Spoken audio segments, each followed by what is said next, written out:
Good morning, everybody. So, welcome to day 85 of compassionate response to COVID-19 with my body. So, at the end of last week, I started up kind of doing sessions with the theme again. I've done some with just leading meditation and devotional ceremony called puja, yeah, I've started up again with ideas. So on Friday last week, day 84, kind of went into the whole thing of the CEOs of the high-tech companies. You know, they were all being grilled by the Senate for practices that sort of seem uncompetitive, monopolistic and things. And so I think what I'm going to do today is to carry on with this kind of theme. So it's a theme of technology and information and the internet, and basically Buddhism and AI, Buddhism and artificial intelligence, and that whole world. So what can I say about that? So I think over the years I've I did graduate in physics from Manchester University in 1977, although I never used that degree. I didn't know what I wanted to do, but I didn't really want to be a scientist. I've got some sort of understanding of science and technology, and I was enrolled on a computer science degree actually. 1973, and I swapped over to physics. I was talked into that by the computer science thing by my careers officer. There's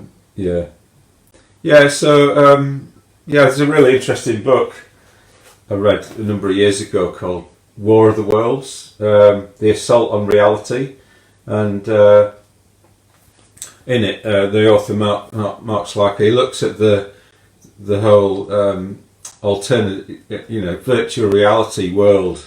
So this book was written in 1995, and so the chapter titles are the introduction. It says "The Road to Unreality." Chapter 1: Reality is death. So reality as we know it, this reality here, what we're living in, is death. That's the spirit of cyberspace. And then there's various assaults. So the assault on identity. Chapter 2 is entitled "Springtime for Schizophrenia." how we can just get into this thing of living in this virtual world and being split between that in our psyches, between that and the real world, and the effect of that, of that sort of on our identity, and then virtual world, the assault on place. So when you're in a virtual world, you're not in an actual place, and that's kind of sort of undermining to your sense of place.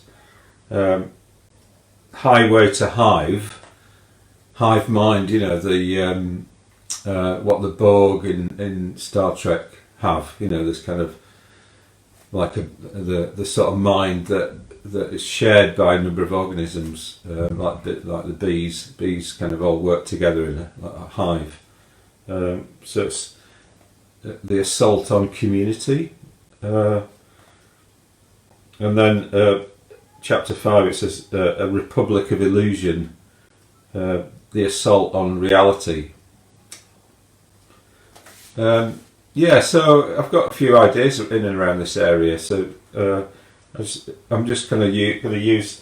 I was getting over the weekend again. There's sometimes just this endless lockdown isolation thing. Even though I tuned into a couple of worldwide Buddhist order meditations on Sunday, it's driving me nuts. This, I'm just kind of feeling more and more a bit weird sometimes, and yeah, just kind of. I mean, I have a tendency to kind of phase out a bit and kind of get bored with things when they're just stable and the same all the time, and that's not very good from a Buddhist point of view. So but just admitting it really helps. I think it just helps to actually talk about a topic that I've been interested in over a number of years, and so using this as an opportunity, and the fact that the internet exists and the YouTube exists, and Facebook just allows me to broadcast those ideas out to the world. So it's all the mixed bag, really.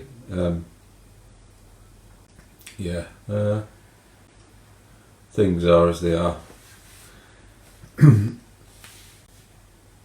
Okay. So we'll start with a bit of body work, and then do some meditation, and I'll move on to the presentation.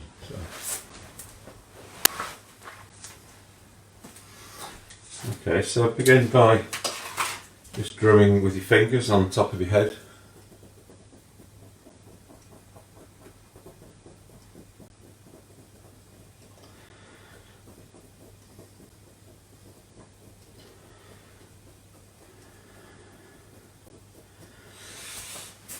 So one of the themes of today is embodiment. The whole thing of the effect of on our psyches of having a body rather than just thinking that we're just a mind. Just hold your hands over your face for a little bit. Just enjoy. Just curve your spine over so that you're turning away from the world.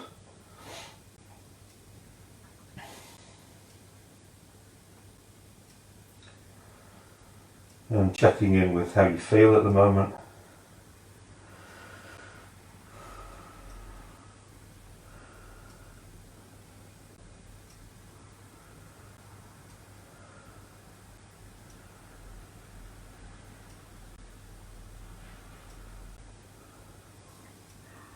Give your face a bit of a massage with your hand.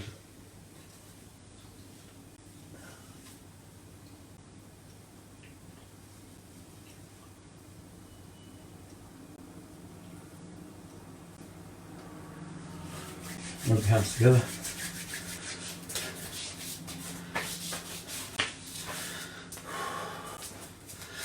And then taking your arm over the top of your shoulder and give your top of your spine a bit of a massage.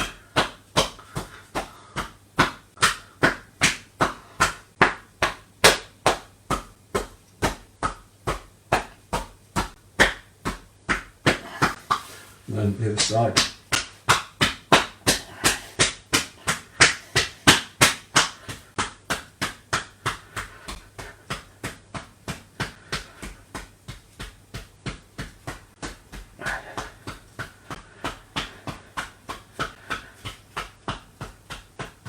And then down your arm.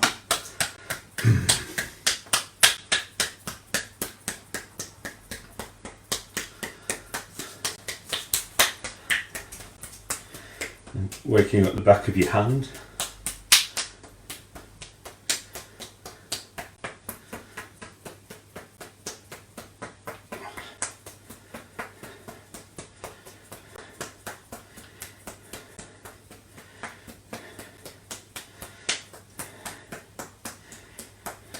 So really breathing in some oxygen.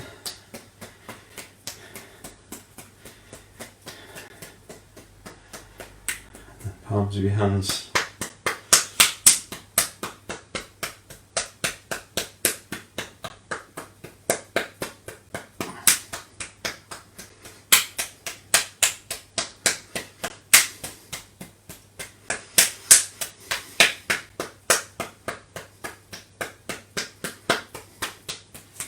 and then up the inside of the arm.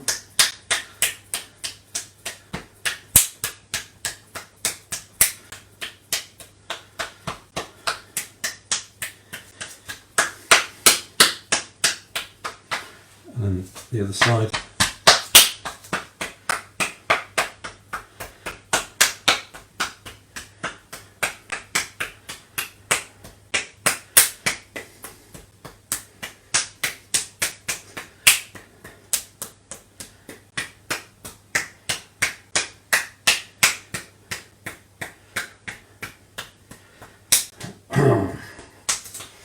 So we're just being patient.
Palms of your hands.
Up the inside of your arm. Then the chest.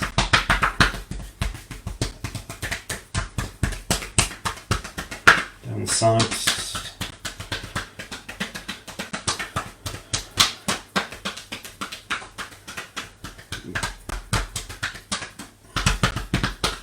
Then lightly drumming on your kidneys at the back.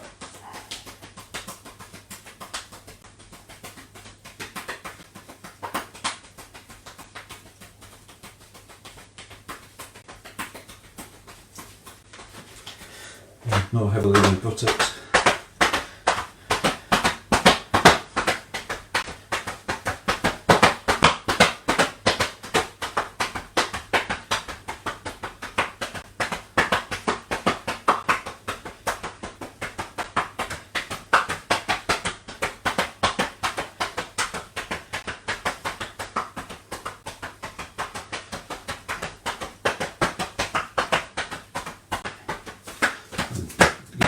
Down the legs.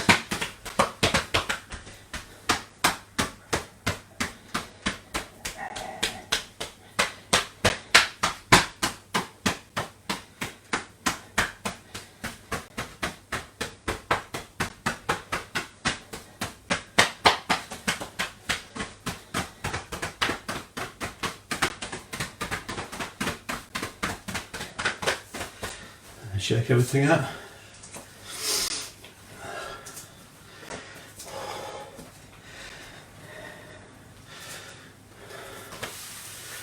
Okay, then just put your hands on your stomach.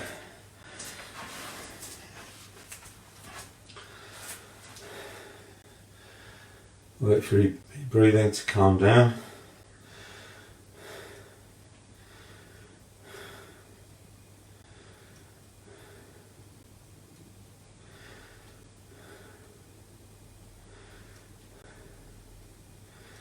And then bend your knees on the out breath, straighten your knees on the in breath.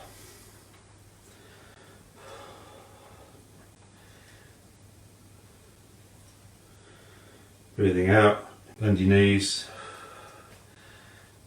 Breathing in, straighten your knees. Make it a bit deliberate so that you know what you're doing.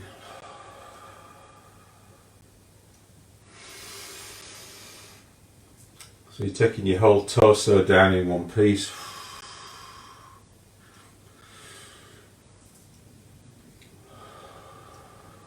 If you're not moving, you're probably a bit stuck in your head. We're doing something physical here.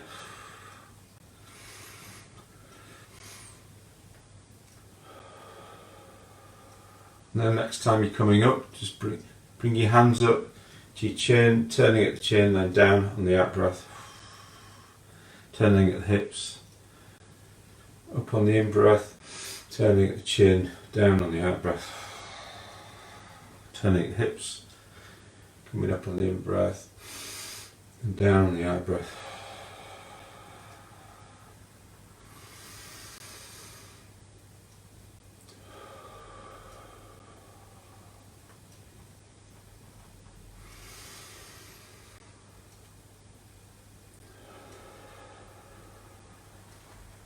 Next time, keep going past your chin, up into the air, up to the sides, and then down. Coming up the middle again, up to the sides, and down.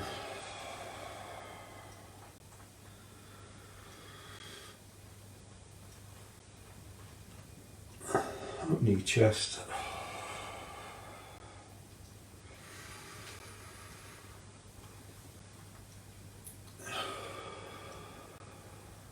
And then just swinging from side to side for a little bit.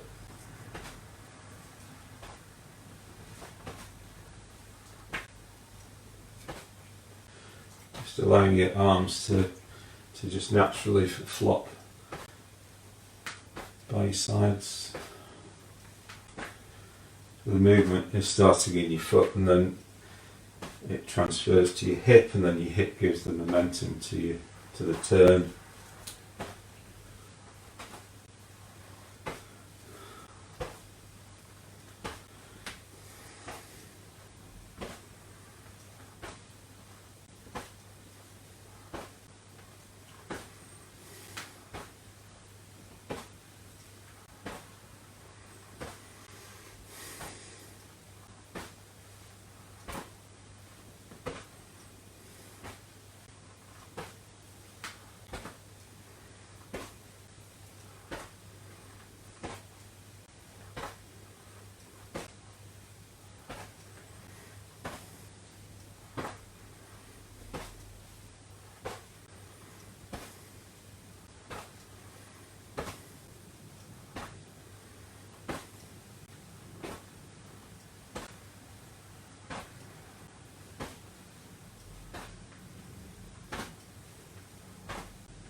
Okay, then take a seat for meditation.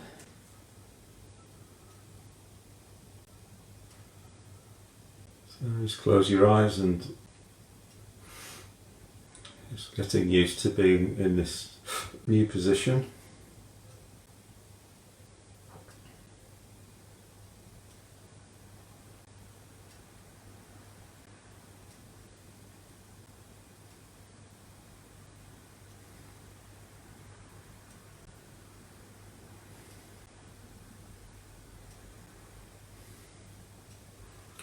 So we're going to do some mindfulness breathing meditation.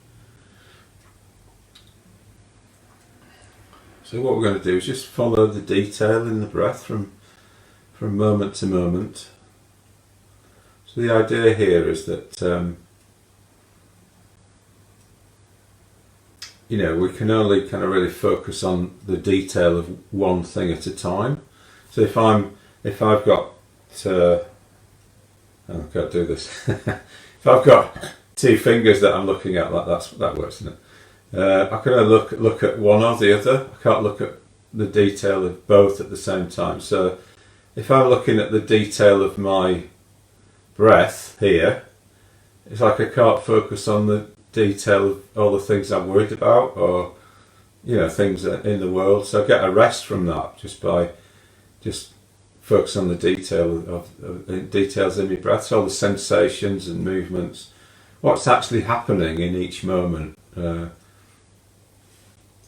Because what can tend to happen is we're vaguely aware. We're doing the mindfulness of breathing. We're just vaguely aware that we're breathing, but we're not actually focusing on what's actually happening in each moment. What's the actual real things that are happening in each moment. So if we could just try and stay with that detail as much as possible through, when we drift off, we come back to it, then we're kind of doing two things. We're kind of having a break from our obsessions, but we're also collecting ourselves around that simple object and kind of bringing everything together, our thoughts, our emotions, our physical natures. So it's like we kind of we integrate ourselves around that simple sensation, and so it's the opposite of being distracted, where we've got all these different things that we're looking at. That's often the case in the world. We're going from one thing to another. We forget to collect ourselves again, collect ourselves together, and see how we are and all sorts of things. We can just override parts of ourselves, like how we're feeling or what state our body's in. We ignore it and it gets into a stressful state. So yes, it's really important to every now and then just recollect ourselves. So we won't do any stages in the meditation. We'll just do watching the detail in the breath for about 15 minutes or something. I'll try and keep us on point with it.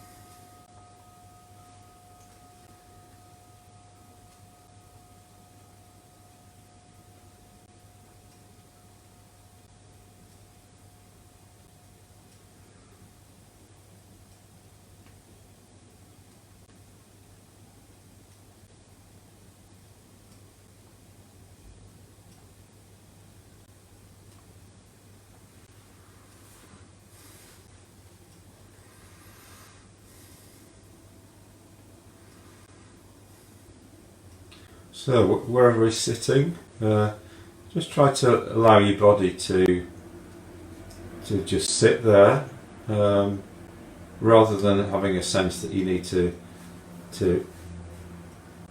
force it to sit up straight. It knows how to sit down. It doesn't need any help from your mind to do that. So what we're looking for is a way in which our mind can be free from having to be concerned with our body, and our body's supportive to our mind to engage in the meditation, in the thing that we're choosing to engage with. So just naturally have a natural approach towards your bodily experience, where you're just letting it do its own thing.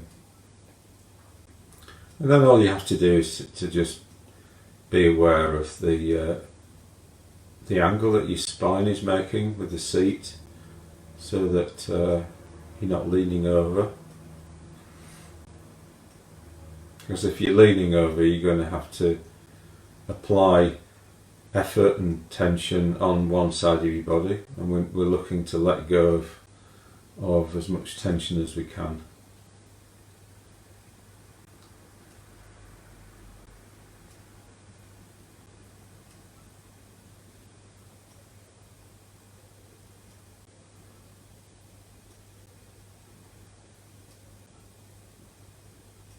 having balanced your skeleton so that the weight is going down directly into the chair or the cushions and into the ground.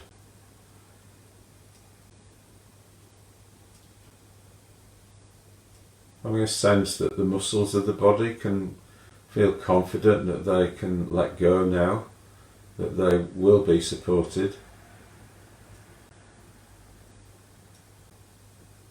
And reflecting that relaxation, which is what we're looking for in our muscles, is just a physical act. It's like unfurling a fist.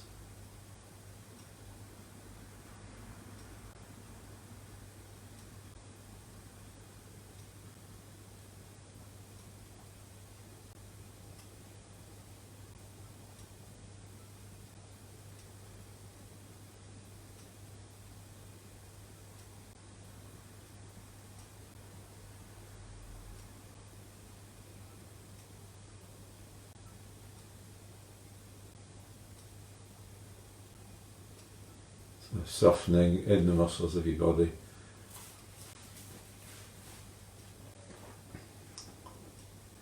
And taking your attention to the crown of your head, the highest point in your body.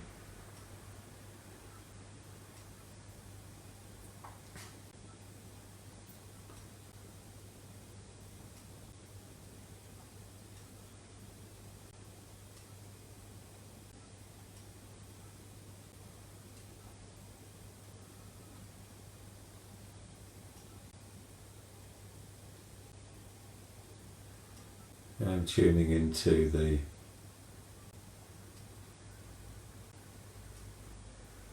the flesh on the skull, on the scalp at that point.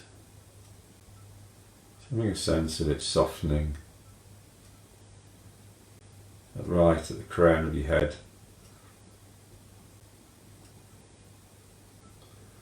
And just imagine that circle of softening just becomes a little bit bigger and a bit bigger.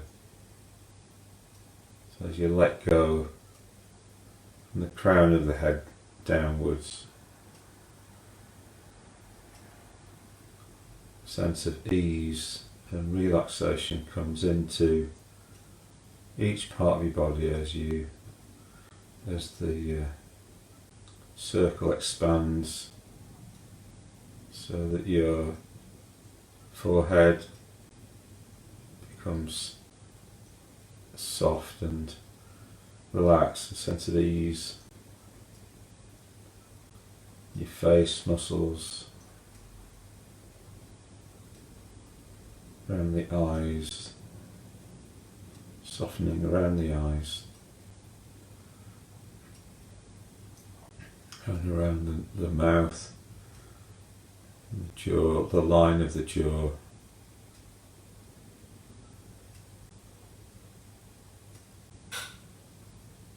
And the back of the neck and the throat.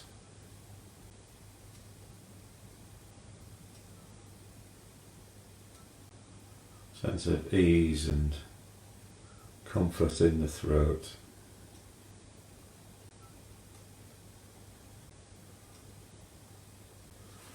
Across the shoulders.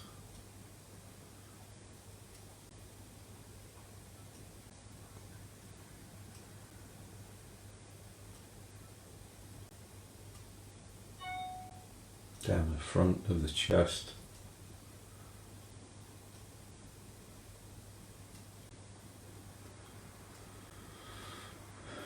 The upper part of the back.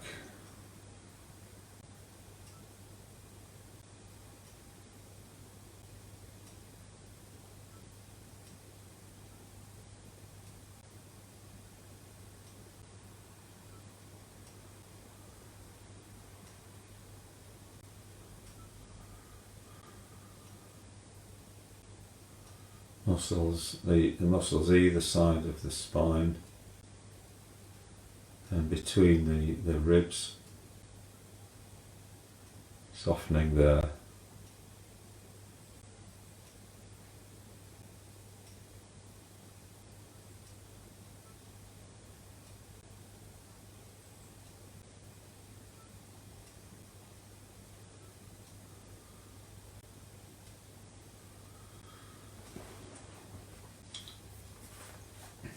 back, in the centre of the back.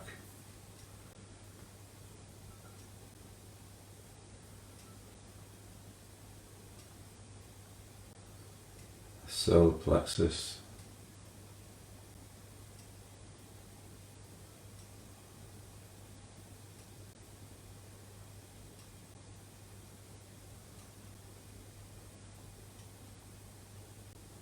And in the stomach, sense of ease and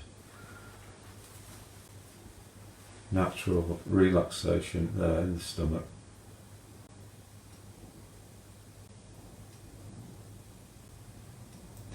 Down the arms, into the hands, imagining all the nerve endings in the hands quietening down, in the hands, the feet and the face, all becoming quiet.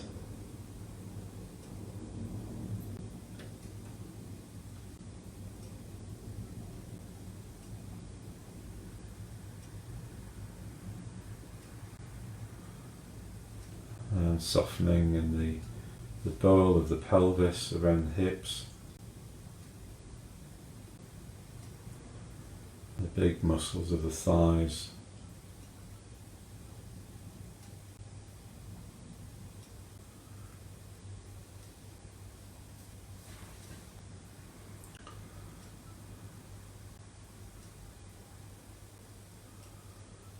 the knees and the calves, shins, and the feet, tops of the feet, soles of the feet.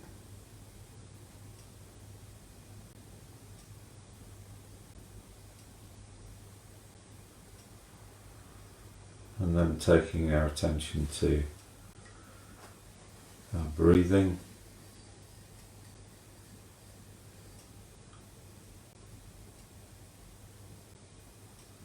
Tuning into how we feel as well. Taking our attention to our breathing.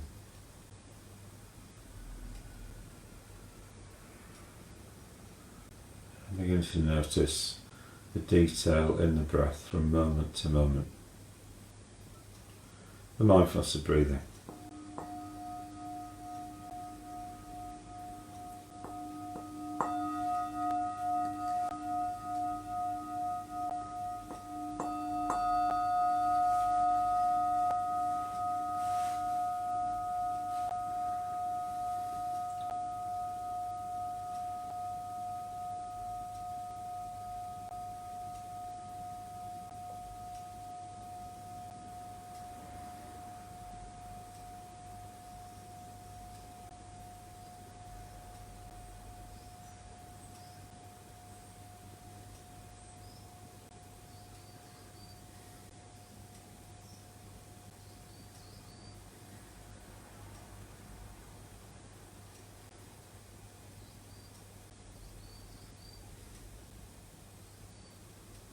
So what's happening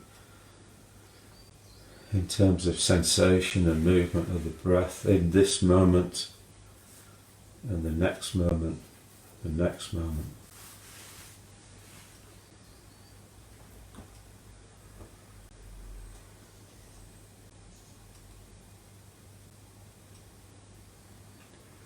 Do we know whether we know what's happening or not, or are we just vague about it?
If I get a little lost, just come back to the next bit of detail in the breath.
Keep checking that you're not forcing yourself to sit up straight, but you're just letting your body just sit there.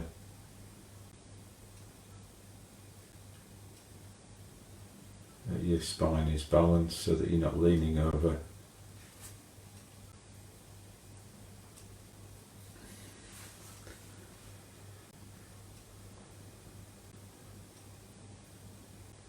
And you're softening in the muscles of the body in the confidence that they will be supported by the bones of the body. And then returning back to the detail in the breath.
So in your own time, bringing your meditation to a close.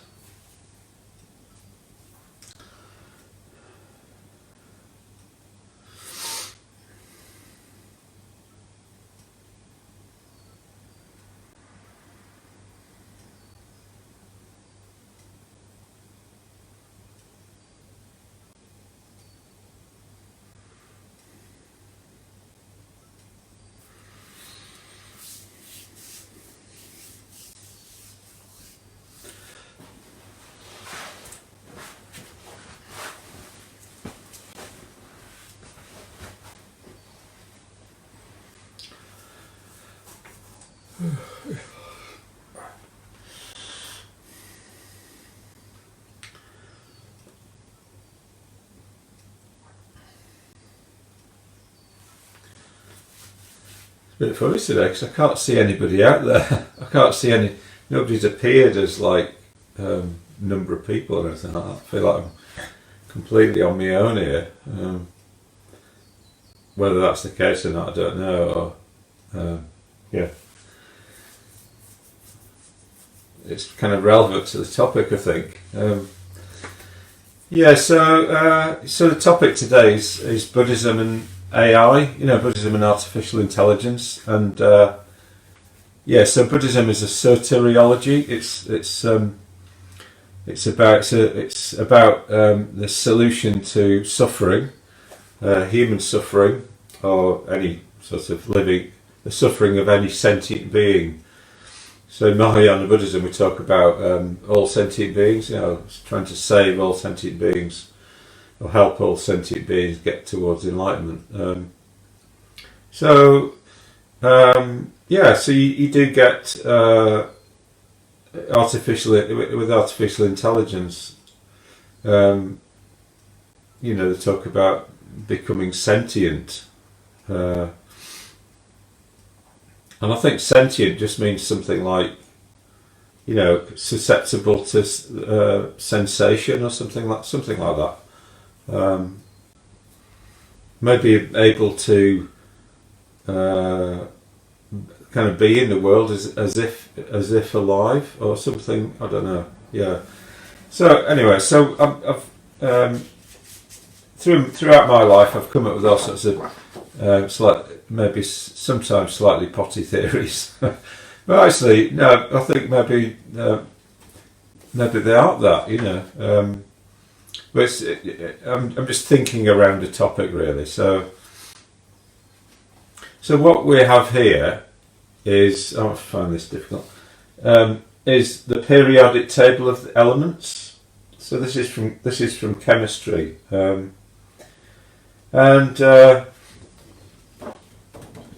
so living beings, or you know, organic life. So organic means associated with carbon. So you know, human beings and animals and are all kind of our biology is all based on carbon. So carbon is carbon's there in that group, this group, second group along there. So what happens with the periodic table is that each group has similar properties. So that at the end there, these are all helium, neon, argon. They're all kind of called inert gases. So they have similar properties to each other because of the number of.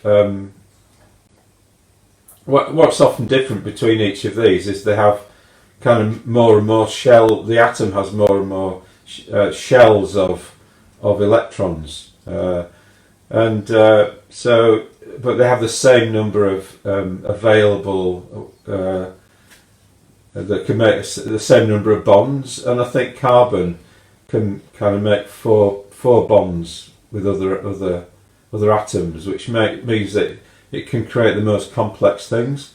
But what's interesting is that immediately underneath carbon is silicon. So silicon is also has that ability to bond with four other atoms. I think this is right anyway. a long time since it did any of it.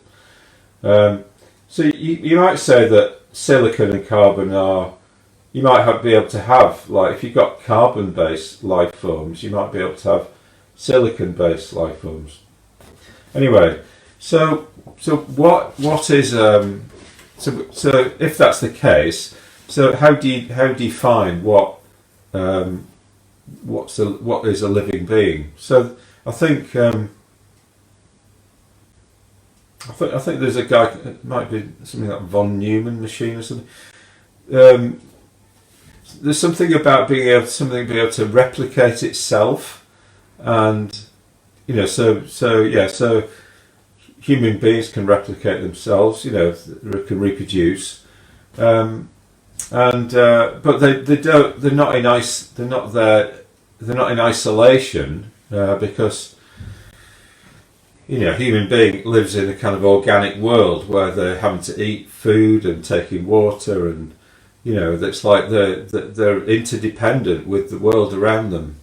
So we eat plants, and if we're not vegetarians, we eat other animals, and we need that. That's part of our ecosystem. So it's not really possible to be separate, to talk about something as separate, as a separate entity, as a separate, as a life form in a way, it separate from its environment.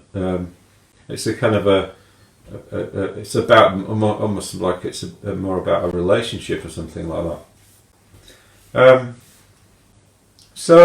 And if you look at if you look into a petri dish and you're looking at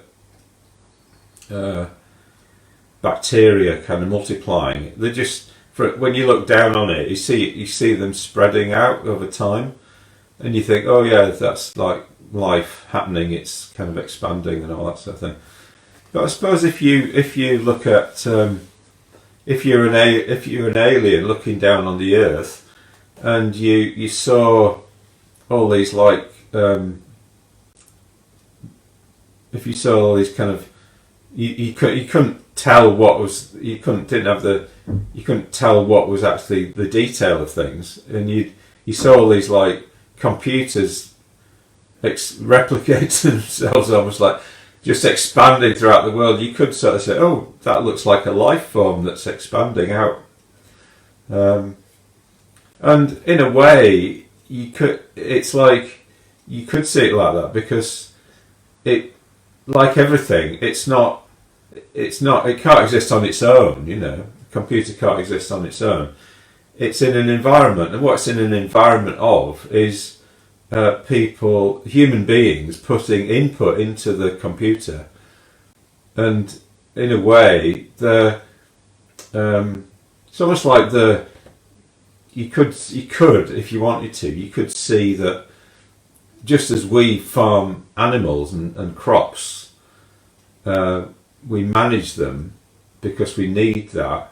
You could see like computers as managing human beings, or managing information or something, so that they're doing all the things that help keep those, cultivate what's going to support them.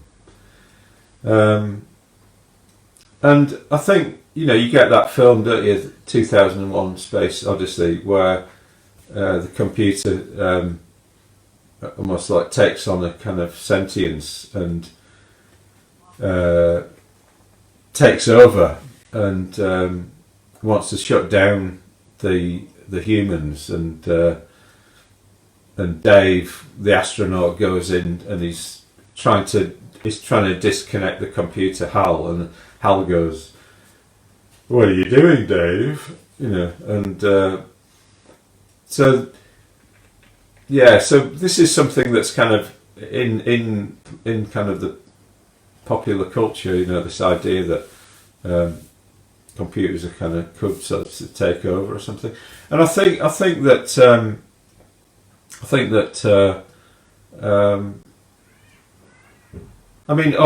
organic matter is, once you get off the Earth, with all the kind of radiation bombarding around the place, it makes it hard for organic matter to survive, because it's sensitive to like radiation. But maybe, I don't know, it might be that computer like based life forms might not have that problem so much. I don't know. Anyway, it's just a thought. But the point here, what I'm trying to get at, or what I want to get to in this talk is how Buddhism relates to all of this. So Buddhism is about enlightenment, about overcoming suffering, and so I think that we can attempt to look at, well, what is the effect of humans interacting with computers on their happiness, on their well-being, and is there some sort of like war of the worlds going on? So I mentioned this book. Mark Slauka, I think it's Polish. War of the Worlds: The Assault on Reality. So this book was written in 1995, and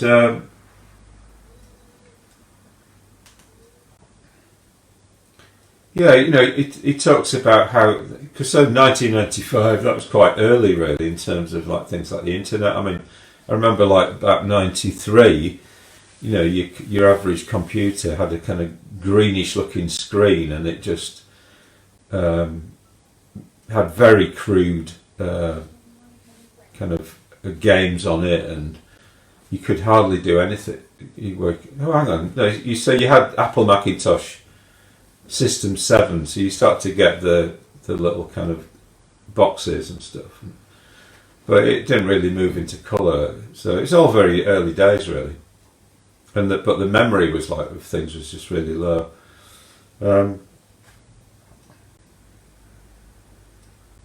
So what's happened really in terms of computers and artificial intelligence is like you've had some people have kind of got into it, and like people who are kind of techies and kind of geek types. You know what I mean, and it's almost like it's a different world. So you had the people enter into like virtual reality where they become somebody else, like an avatar or something like that, and I think it's almost like it can be a way of, I mean, it's like Buddhism talks about views being important. So the view that we have about things affects what we then do in the world, and then that has an effect. Actions have consequences. So that then has an effect on the world that is created. So if your view is that reality as you find it is a bit uncomfortable or something, and therefore you want to escape into some other reality or some, we all do this. We just sit there watching telly, or we kind of blob out. We find a way of distracting ourselves from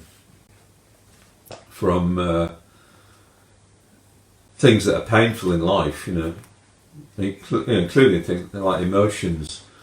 And feelings. So it's like it's almost like virtual reality just helps us do that even more so. And the chapter 2 of this book is called "Springtime for Schizophrenia: The Assault on Identity." So it's like I mean, in a way, it's all about the separation between information itself, or like just thinking, ideas, and what it is to be a kind of full human being. So we're very good at just kind of going for ideas, and it's easier in a way to just have a thought, isn't it? To have an idea than it is to the idea, like, to give up smoking. Well, yeah, it's easy to have, isn't it? Oh yeah, I think it's a good idea to give up smoking, but then to actually do that is difficult, because we have to then face the emotions that we have that don't want to be exposed to what it feels like to not have a cigarette in our hand, maybe the sort of fears and all that sort of stuff. So there's always been this kind of like war of the worlds between thinking and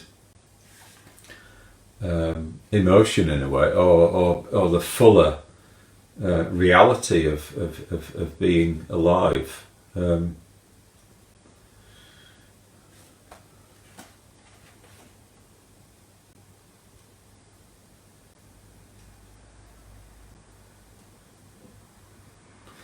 And I suppose that like, whatever world we find it. I mean, I kind of when I think about well, I suppose like when I come across people who seem to be a bit kind of slightly kind of intoxicated with technology, or this bit of me feels a bit sick or something. So it's almost like it's fine in a certain sort of way, I mean, I watched Elon Musk unveiling his some of his kind of electric vehicles, and looked amazing. The like a truck that would just keep going forever, because it had no moving parts apart from the electric engine, and yeah, very impressive, very impressive. But it's like there's and then a bit like an Apple launch. You've got all these techies in the audience, all kind of cheering and getting kind of intoxicated about the latest developments and all that sort of thing. So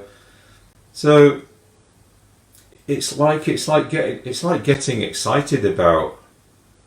If you imagine a caveman getting excited about getting a hammer or something, so, or inventing like a weapon or something like that. It's like, it's so what, in a way, so what, so it's interesting that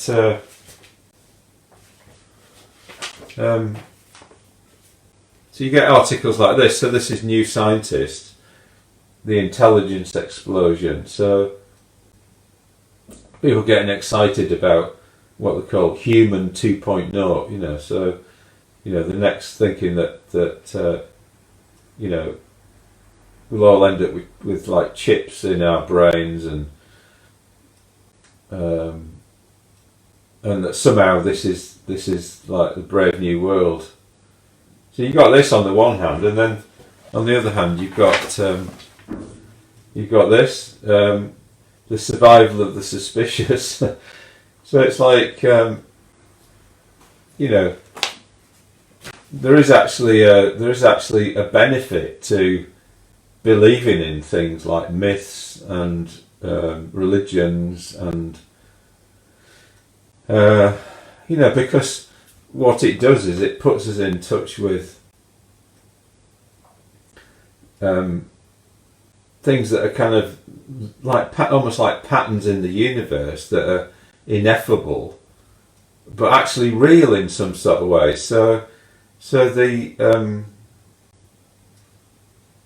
with technology, you can make something. You can make an iPhone, or you can make a electric lorry or something, truck, and it will help you on a practical level, kind of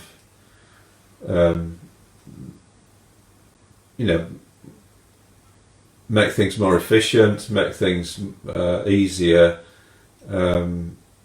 But then you still kind of like, that still runs out at a certain point. So no matter how many electric trucks you've got or how many iPhones you've got, you're still going to face old age, sickness and death. I mean, I'm having a bit of a problem with my legs at the moment. I'm slightly worried about having MS or something like that. So that, nothing that, you know, I can do what I can with but you know, if there come a point where things are beyond what I can control. So I think this is where, like, religion comes in. It addresses what's beyond our control.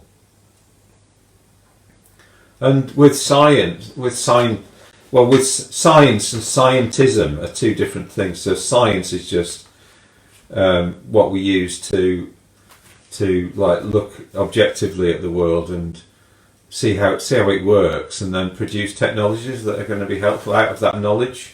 So that's science, and it works within very specific kind of limitations, parameters and stuff, about things like to do with errors, you know, like what you can, it's all about what you can measure, and you can only measure things like to a limited accuracy. So science inherently has errors in it, but it's very specific, you know. But scientism is almost like the religion that thinks that science can solve everything, and that in itself is a myth. It's a myth that people have, because since the Enlightenment, the European Enlightenment, where people thought started to move, just moving away from the medieval idea of, like, God being at the centre of the universe and everything, and so they needed to replace that idea with something. So it's they kind of tried to replace it with, like, reason, rationality and that sort of thing. But it's almost like inherently there's something becomes missing in that, because there's things that we can't know, or that are beyond our knowledge, So I think what can happen is, like, when with it's almost like you can end up with a sort of a highly sophisticated box that you put yourself into, So it's like, no matter how advanced your iPhone becomes, how many features it has, and it's now got a 3D camera and all that sort of stuff. It's almost like it's still a box. It's still a box that you're putting yourself into. And it's a world that you're putting yourself into. It's a limited world that you're putting yourself into. So I think we're always aware of, like, of what's of things that are kind of just beyond that, that we're kind of yearning for, So whatever our technology is, we're yearning for the things that it can't meet, for connection. So it's like the internet, in a way, is a metaphor for connection. We're all interconnected. The whole world, 7 billion people are all interconnected, Well, we are on one level, but on another level, we're completely unconnected, because you end up with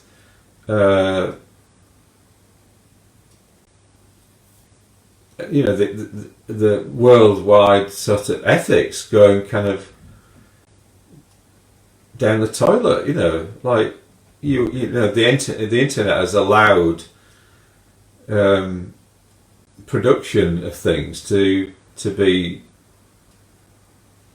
to go to things become able to be hidden, whereas before, if you went back 50 years ago, you couldn't really hide anything. The apparatus of government and stuff was quite was just human beings with bits of paper, and everything was kind of like logged, and it would be hard, you think, yeah. But these days, it's like there's this whole kind of like dark web. I was learning about the dark web. It's like where you can go into this thing and you can kind of, it's horrible, all sorts of evil stuff happening there. Or you just, the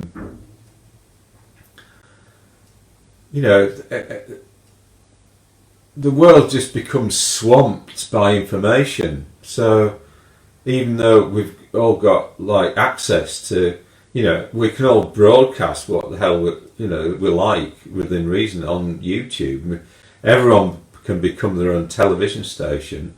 The fact that there's so many like billions and billions of like websites out there and YouTube channels and things means that if you've got something intelligent to say, it can just get swamped by the volume of all the stuff out there, and that's an issue as well, I think, for Buddhism. So with Buddhism, you're looking to reflect on your experience. So with any kind of idea, it's like you have to sort of like try and sort of take in the idea and see, well, how is this relevant to me, or which requires kind of isolation from distraction. You need to think about things. And I think the internet gives you the sense that everything's already been thought through, and it's just a question of choosing the right thing.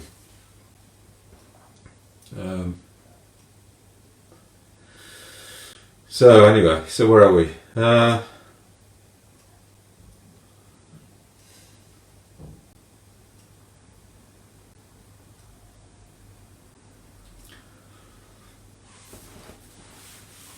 So I think that it seems like the technology companies are sort of aware a bit of ethics in terms of their own fields and things. So I think as algorithms become more sophisticated and everything, so it's like in that thing that was on last week, they were talking about.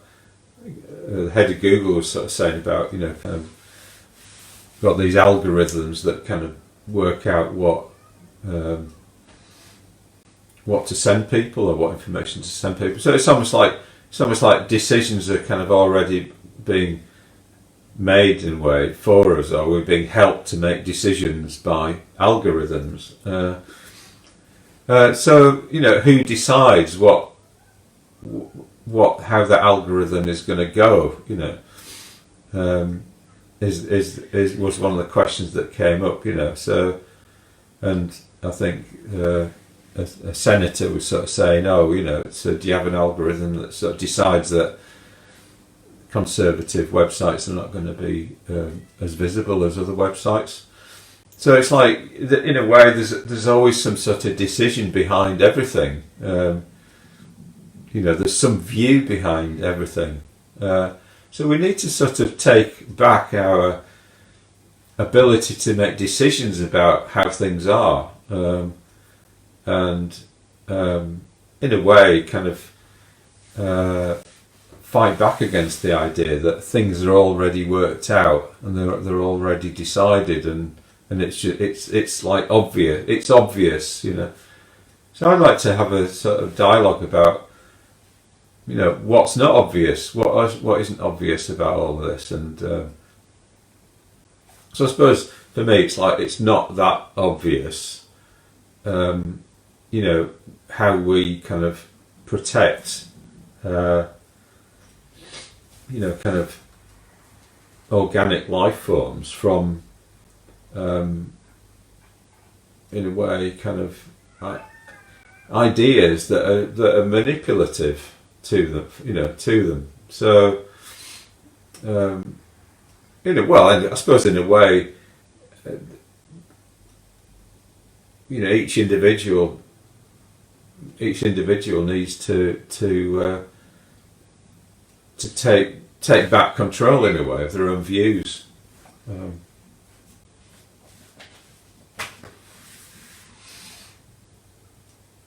And I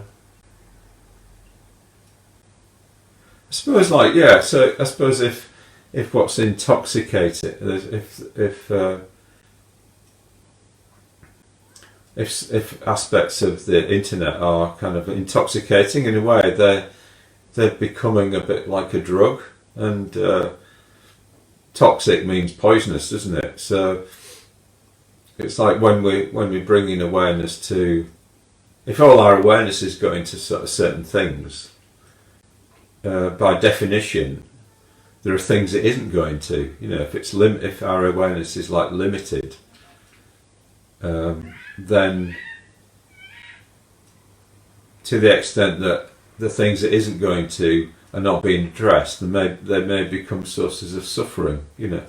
So if we're intoxicated with some game on the internet or whatever it is, and then we're not paying attention to where the products that we're using are coming from, and whether there's some sort of slave labour going on in Southeast Asia that's producing our goods, then that is a